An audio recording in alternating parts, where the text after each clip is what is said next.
growth of this garden has been amazing over the last 40 years.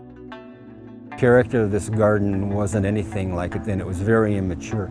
And in fact, this is still a very young garden, since Japanese gardens are centuries old in Japan. But it is evolving into a very mature, tranquil, beautiful place.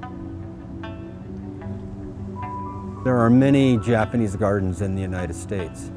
The uniqueness of this garden are the ponderosa pines, the wild trees that were brought down. Kei Kawahara, the original gardener, knew of a site where these trees were growing in very shallow basins of granite.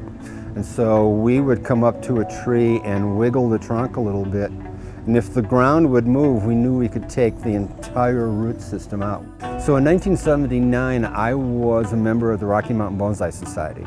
I was not on staff here at the gardens, and so all of us were volunteers that went up with Kei Kawahara into the mountain site where these trees were growing and collected them.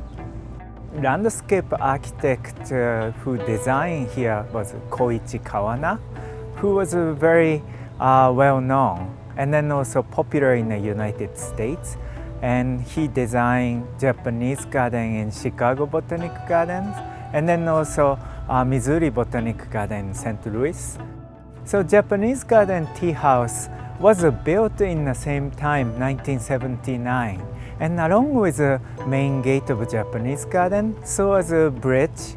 And they were all built in Japan first, and then took parts and shipped to Colorado. From the photo archive festivity of opening 1979, June 23rd, seems like that was a very significant event. There's a Shinto priest, he gave birth to Japanese garden.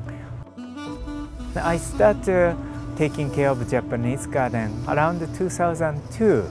And at that time, gardens start showing wear and tear.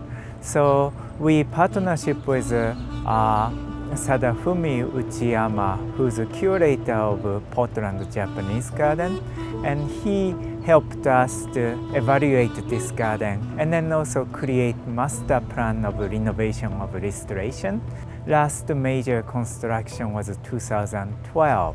We added a bonsai pavilion and then also tea garden. Prior to the bonsai pavilion being open, there was no formal space for bonsai to be displayed. There were some bonsai on site over the years, but no one was really taking care of them until the pavilion was opened and I was hired as the bonsai specialist. People come look for pleasure, and people come here for enjoyment, and people come here to heal their sorrow. I think this garden is very diverse purpose within it.